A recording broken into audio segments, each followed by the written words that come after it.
여러분 1차 시 영상은 잘 봤나요? 이번 2차 시 영상에서는 과학을 공부하는 자세, 그리고 과학을 공부하는 방법을 굉장히 많이 알려줄 거예요. 그러니까 잘 듣고요. 꼭 따라해 봤으면 좋겠어요. 그리고 선배들의 경험담, 그리고 오늘도 역시 책 추천이 있을 거고요. 마지막 댓글 미션까지 있으니까 마지막까지 영상 집중해서 보세요.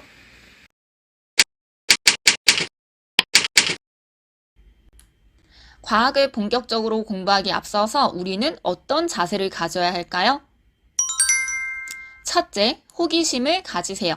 과학에 대한 관심은 어떤 대상이나 현상에 대해서 저건 뭘까?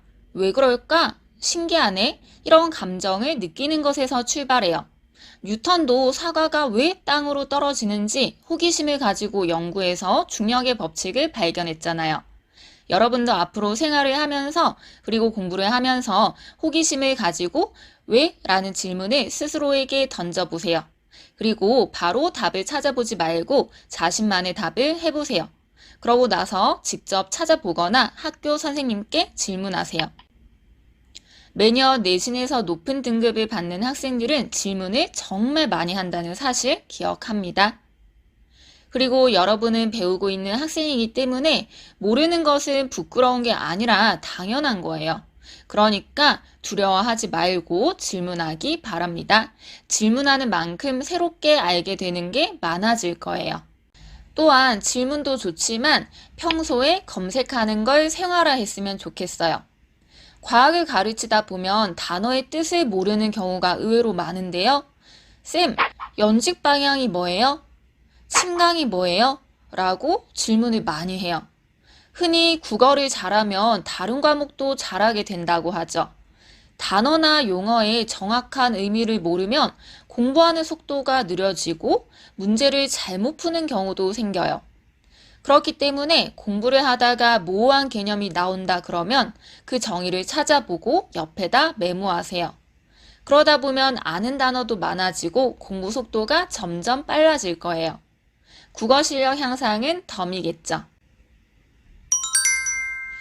두 번째, 자신감을 가지세요. 과학은 단원별 학습 내용이 단편적으로 끊어지는 경우가 많기 때문에 국영수 과목에 비해서는 상대적으로 기초가 없어도 공부를 시작하기가 좋은 과목이에요. 선생님이 예전에 가르쳤던 학생 중에 전체적으로 성적이 4에서 5등급 정도 나오는 학생이 있었어요. 그런데 이 친구는 전략적으로 과학 과목을 열심히 공부했어요. 특히 지구과학을 열심히 공부하면서 모르는 건 찾아와서 물어보고 공부하고 또 잘 이해가 되지 않는 건 가져와서 물어보고 이러더니 결국 지구과학만큼은 1등급을 받더라고요. 그동안 과학 공부를 썩 잘하지 못했어도 지금부터라도 하면 할 수 있으니까 자신감을 가지고요. 이 영상을 보고 나서 당장 공부를 시작하세요. 그리고 아까 말했듯이 모르는 것, 틀리는 것은 부끄러운 게 아니니까 특히 수업 시간에 열심히 대답하고 발표하세요. 열심히 필기하면서 손을 움직이고 질문에 대답하고 발표하느라 움직이다 보면 졸리지도 않을 거예요. 수업 내용이 기억에도 더 잘 남을 거고요. 그리고 교과 선생님이 여러분을 저 친구는 정말 열심히 하는 친구구나 라고 생각하시겠죠. 세 번째, 인내심을 가지세요. 오늘 공부를 한다고 해서 성적이 다음날 바로 오르진 않을 거예요. 선생님이 예전에 학생일 때 중3에서 고1로 넘어오고 성적이 갑자기 잘 안 나오는 거예요. 분명히 열심히 하는데 결과가 안 나와서 답답하고 속상했어요. 그런데 어떡해요? 그래도 계속 공부를 했죠. 인내심을 가지고 계속 공부를 했더니 고2로 넘어가면서 원하는 결과가 나오고 그게 고3까지 쭉 이어지더라고요. 여러분, 성적은 이렇게 계단식으로 오를 수 있어요. 공부를 하면 그 에너지가 쌓이다가 어느 순간 탁 치고 올라가는 순간이 와요. 그러니까 당장 결과가 나오지 않는다고 좌절하지 말고 스스로를 믿고 인내심을 가지고 계속 노력하세요. 네 번째, 세상에 관심을 가지세요. 과학은 과거와 현재, 미래를 모두 공부하는 과목이죠. 새로운 발견에 의해서 기존 내용이 바뀌거나 새로운 이론이 만들어지기도 하고요. 용어가 바뀌기도 해요. 따라서 지금 현재 어떤 일이 일어나고 있는지 눈을 크게 뜨고 귀를 열어서 보고 들을 필요가 있어요. 지구과학을 예로 들면 명왕성은 과거의 태양계의 9번째 행성이었는데요. 명왕성과 유사한 천체들이 계속 발견되면서 2006년에 프라하에서 천문학자들의 투표를 통해 명왕성은 행성에서 퇴출되어 외소행성으로 분류되었어요. 그리고 이때 행성의 기준이 다시 정해졌죠. 그리고 10년 후인 2016년에는 그동안 이론에 불과했던 블랙홀을 직접 관측해서 촬영하는 데 최초로 성공합니다. 천문학계에서는 굉장히 역사적인 사건이었죠. 또한 2018년엔 우주가 팽창한다는 것의 증거이기도 한 허블의 법칙이 허블-르메트르의 법칙으로 개명되었는데요. 허블보다 약 2년 앞서서 우주의 팽창을 주장했던 르메트르의 업적을 인정해 준 것이죠. 이렇게 여러분, 세상에 어떤 일이 일어나고 있는지 관심을 가지고 기존의 과학 지식을 업데이트할 수 있다면 좋겠죠. 그러려면 지난 영상에서 소개해 줬듯이 관련 책을 보는 것도 좋고요. 또 다른 방법으로는 과학 뉴스를 보는 것도 좋아요. 그리고 여러분 유튜브 많이 보잖아요. 좋아하는 아이돌이나 재미있는 예능 영상을 보는 것도 좋지만 유튜브에는 유익한 과학 정보를 알려주는 채널들도 많이 있어요. 구독하고 시청하면서 정보도 얻고 과학에 대한 흥미도 높일 수 있을 거예요. 물론 가짜 뉴스와 잘못된 정보가 들어간 영상도 있으니까 추가적으로 더 찾아본다거나 선생님께 질문을 함으로써 사실이 맞는지 확인한다면 더 좋겠죠. 그리고 유튜브의 경우에는 자신의 채널에서 여러 가지 재생 목록을 만들어서 영상들을 분류해 놓을 수 있는데요. 물리, 화학 등 교과별로 재생 목록을 만들어서 해당되는 영상들을 저장해 두었다가 다시 볼 수 있어요. 꼭 교과별이 아니어도 자신만의 분류 기준으로 재생 목록을 만들어 둔다면 다시 볼 때 유용하겠죠.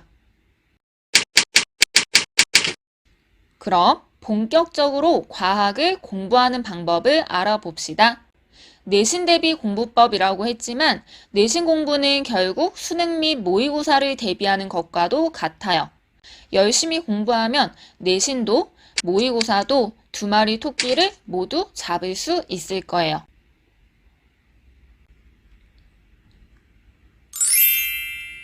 첫 번째, 공부의 시작은 수업 시간이에요. 간혹 수업 시간에는 열심히 하지 않고 따로 공부를 해서 어느 정도 성적을 받는 친구들이 있는데요. 사실 그렇게 하면 성적이 오르는 데에는 한계가 있어요. 특히 내신 시험 문제는 학교 쌤이 내시는 것이기 때문에 수업 시간에 선생님 말씀을 반드시 집중해서 열심히 들어야 돼요. 그러면서 교과서나 학습지에 꼼꼼히 필기해 두었다가 따로 시간을 내서 복습하고 선생님께 질문하는 거예요. 이게 공부의 가장 기본이에요. 또한 학습 목표는 그 단원의 핵심 내용을 보여주기 때문에 소단원별 학습 목표를 확인하는 것도 도움이 돼요. 다음은 통합과학 1-4단원, 원소의 결합단원의 학습 목표인데요. 원소들이 화학 결합을 형성하는 까닭, 이온 결합과 공유 결합의 형성 과정, 원소의 성질에 따라 형성되는 결합의 종류가 이 단원의 핵심이고 이것을 설명할 수 있도록 공부해야 되겠죠. 두 번째, 자신만의 공부 알고리즘을 만드세요. 알고리즘이란 어떤 문제를 해결하기 위한 절차, 방법의 순서를 뜻하는데요. 더 간단히는 어떤 목표를 이루기 위해 정해진 공식으로 생각하면 돼요. 지구과학 1을 예로 들어 볼게요. 공부를 시작하기 전에 그 과목을 공부하기 위해서 봐야 할 것을 다 써보세요. 선생님의 수업 방식에 따라서 봐야 할 것들이 조금씩 달라지겠지만 교과서, 학습지는 당연히 필수고요. 개인적으로 산 문제집 한 권과 EBS 수능 특강 정도는 반드시 풀어보세요. 고1 학생이라면 수능 특강 대신 개념 완성을 보면 되겠죠. 문제 유형을 더 접하고 싶으면 기출 문제집이나 EBS 수능 완성을 푸는 것도 좋아요. 자, 이렇게 공부할 것을 썼으면 이를 기반으로 공부 순서를 정하면 돼요. 예를 들면 시험 범위를 먼저 파악하고 교과서를 읽고 학습지를 암기해요. 그리고 문제집을 쉬운 것부터 푸는 거예요. 이 정도는 할 수 있겠죠. 그럼 조금 더 구체적으로 만들어 볼게요. 먼저 교과서를 읽고요. 학습지를 읽으며 이해합니다. 이해가 잘 되지 않는 건 선생님께 질문하고요.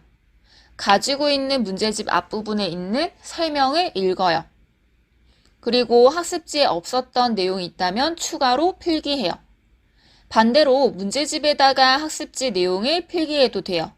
어떻게 하건 학습 내용을 단권화시키면 나중에 다시 볼 때 유용할 거예요.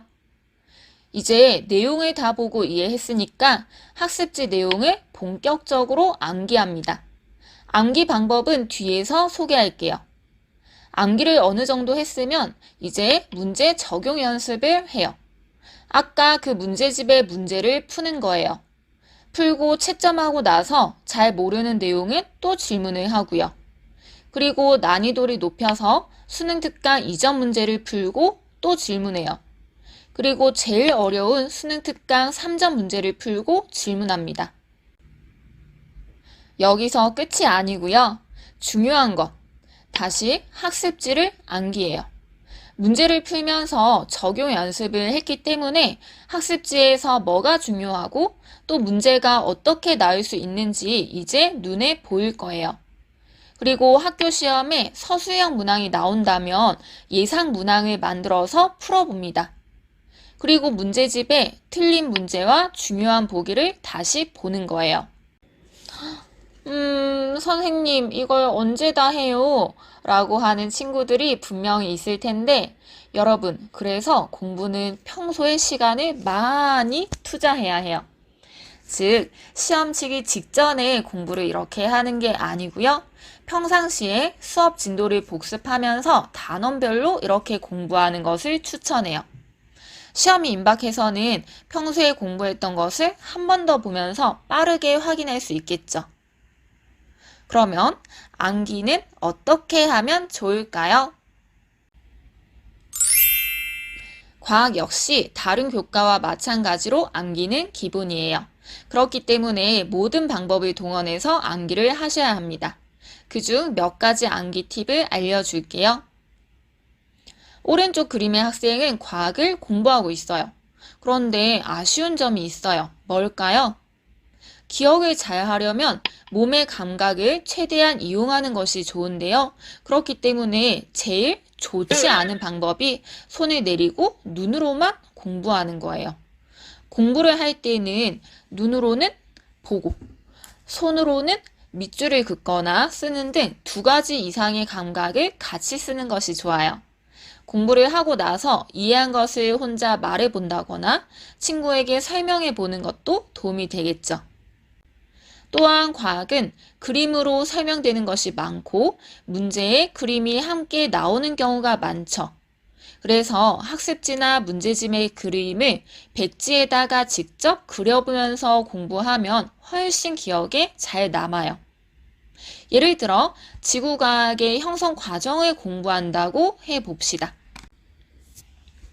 그러면 다음처럼 그림을 순차적으로 직접 그려보는 거예요.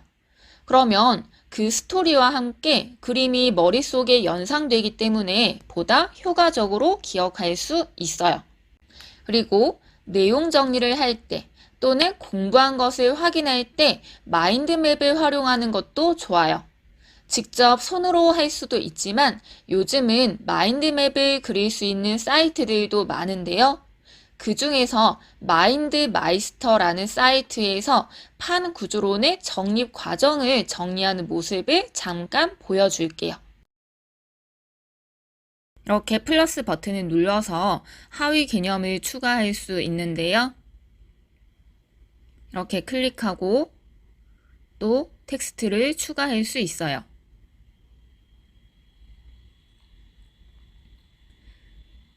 그리고 오른쪽 사이드바에서 이모지나 사진, 영상을 추가해서 꾸밀 수도 있고요. 만든 결과물은 PDF로 내보내기를 해서 저장할 수 있어요. 그리고 바로 인쇄를 할 수도 있어요. 이렇게 배운 내용을 자신만의 스타일로 마인드맵을 만들어서 정리하고 보다 전체적인 시각에서 체계적으로 암기할 수 있겠죠. 기타 또 다른 방법으로는 친구와 서로 퀴즈를 내면서 공부한 것을 테스트할 수도 있고요. 주요 개념이나 공식들을 영단어처럼 따로 메모장에 작성해서 수시로 보는 것도 방법이에요. 자주 볼수록 잘 외워지니까요. 또한 여러 개를 한 번에 외워야 하는 경우에 첫 글자를 따서 외울 수도 있는데요. 별의 표면 온도 감소에 따라서 별의 종류를 O형, B형, A형, F형, G형으로 구분하는데 이것을 O, B형, 파인 가이 또는 걸로 외울 수 있고요. 또 모스 국기계의 광물 순서를 외우는 유명한 방법도 있죠. 활석 방형이 인정 없는 석황을 감금시켰다. 아마 이 방법들 말고도 쉽게 암기하는 방법들이 분명히 더 있을 거예요. 어떤 방법이든 자신에게 맞는 방법을 활용하면 좋겠죠. 과학을 공부하는 네 번째 방법. 문제풀이는 필수입니다. 간혹 이런 친구들이 있어요. 쌤, 공부 정말 열심히 했거든요. 이해도 다 했고, 그런데 성적이 안 나와요. 그래서 선생님이 이렇게 묻죠. 문제도 많이 풀어봤어? 그러면 대답을 잘 못하는 친구들이 많아요. 문제를 많이 안 풀어본 거죠? 여러분, 모든 공부는요, 내용을 이해하고 암기하는 데서 끝나면 안 되고 문제에 적용하는 연습을 충분히 해야 해요. 여러분은 참 싫겠지만 과학시험 문제들은 대부분 보기 기역, 니은, 디귿 중에서 옳은 것을 있는 대로 고르라고 나오죠. 이런 문제 유형에도 익숙해져야 하고요. 이런 문제를 맞추려면 결국 세 가지 보기를 확실히 알아야 해요. 문제 푸는 연습을 하면서 특정 보기 때문에 문제를 틀리면 본인이 어디에서 부족한지도 확인할 수 있겠죠. 또한 다양한 문제 유형을 접하고 함께 제시되는 그림이나 그래프, 표 자료도 다양하게 접할 수 있어요.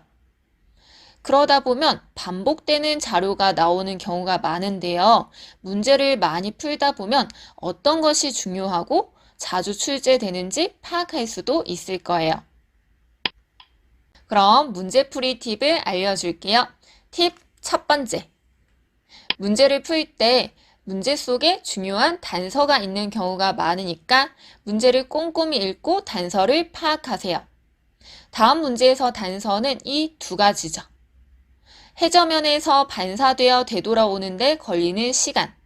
편도가 아닌 왕복 시간이 표에 나타나 있으니까 계산할 때 조심해야 하고요. 특히 괄호 안에 제시된 조건이 사용되는 경우가 많은데 여기서는 음파의 속도와 시간을 이용해서 거리를 구해야 되겠죠. 이렇게 문제를 읽으면서 중요한 단서에는 밑줄 치는 습관을 가지세요. 또 다른 문제를 볼게요.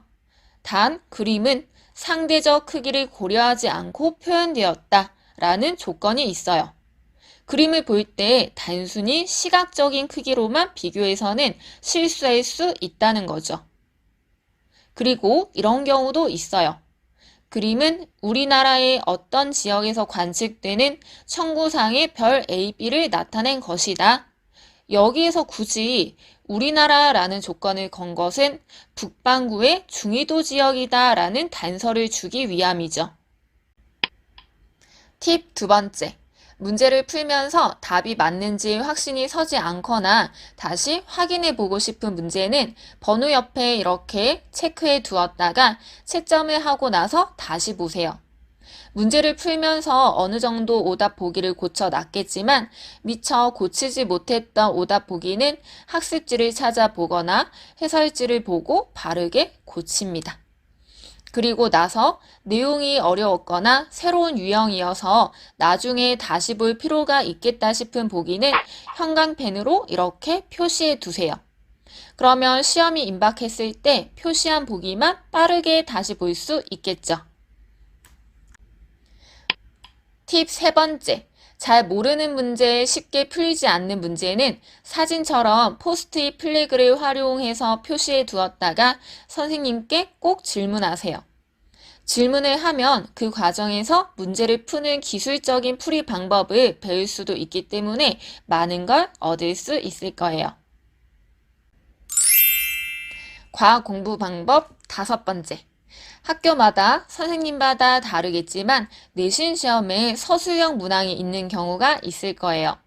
그런 경우에는 서술형 문항도 따로 공부하길 추천하는데요. 혼자보다는 친구 여러 명이서 단원별로 예상되는 서술형 문항을 출제하고 이를 공유해서 모범 답안을 작성해 보는 거예요. 특히 서술형 답안은 키워드 채점을 하는 경우가 많으므로 답안을 작성할 때는 중요한 과학 용어가 반드시 들어가도록 하고요. 단위까지 정확히 표기할 수 있도록 하면 더욱 좋겠죠. 안녕하세요. 저는 현재 동국대학교 건설환경공학과에 재학 중인 박소연입니다. 제가 과학 공부를 할 때 가장 힘들었던 부분은 이해하고 그것을 외우는 부분이었습니다. 기본 공식은 무조건 외우셔야 합니다. 물리 같은 경우는 문제 유형이 몇 가지 정해져 있기 때문에 문제를 한번 풀어보시고 본인이 풀었던 과정과 그렇게 풀었던 이유를 오답노트처럼 적어 놓으시면 비슷한 유형이 나왔을 때 빠르게 풀 수 있습니다. 화학은 기초부터 잘 쌓는 것이 중요합니다. 앞에서 배웠던 것을 기반으로 계속 새로운 것들을 배우기 때문에 지금 어렵고 이해가 안 가더라도 포기하시면 안 됩니다. 생명과학과 지구과학은 일단 암기해야 하는 과목들입니다. 이 과목들은 아주 세부적이고 그냥 지나칠 수 있는 부분에서 문제가 나오는 경우도 있기 때문에 꼼꼼하게 공부하시는 것을 추천드려요. 안녕하세요. 저는 한국교원대학교 지구과학교육과에 재학 중인 김하준입니다. 과학이란 과목을 여러분들이 공부할 때 이제 암기 과목으로 생각을 하고 많이 공부도 하시잖아요. 근데 이제 암기 과목이라고 생각하지 말고 이거를 이해하는 과목이라고 생각하시면 정말 공부가 편합니다. 무작정 이것들을 외우려고 들지 말고 이게 왜 이렇게 되는가, 이게 어떻게 해서 어떻게 되는가, 이런 선후관계들이나 인과관계, 또한 과학적 현상들의 다양한 그 원인들을 잘 파악하는 것이 정말 중요하고, 그것들을 이용해서 다양한 결론들을 외우는 것이 아니라 그게 있으면 무조건 이게 나와야 한다, 이러한 관계들을 외우는 것이 정말 과학 공부에 많은 도움이 됩니다.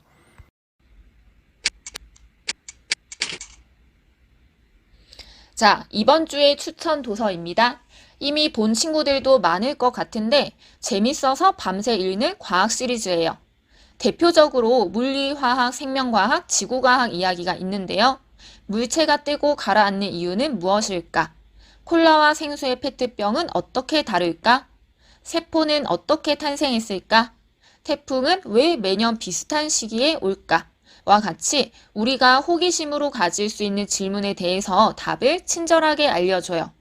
그래서 과학에 대한 호기심을 충족할 수 있고요.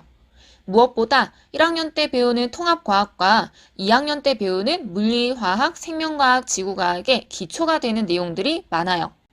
그래서 학교에서 배우는 교과서 내용들을 이야기와 사례를 통해서 보다 쉽고 재미있게 이해할 수 있다는 장점이 있어요.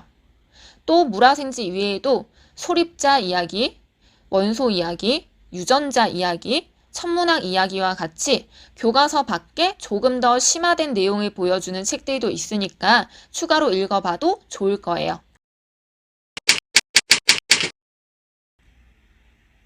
자, 그럼 이번 주 댓글 미션이에요. 오늘 선생님이 과학을 공부하는 다양한 방법들을 알려줬잖아요. 그 중에서 어떤 것이 가장 인상 깊었나요? 미션 첫 번째. 오늘부터 여러분이 실천할 과학 공부 방법을 한 가지 알려주세요. 그리고 두 번째, 겨울방학에 할 자신만의 공부 순서도 써보세요. 이번 주 영상은 여기까지고요. 일주일 동안 과학 공부 열심히 하고 책도 읽으면서 의미있게 시간 보내세요. 그럼 여러분, 다음 주에는 수행평가 대비 방법을 가지고 올게요. 안녕!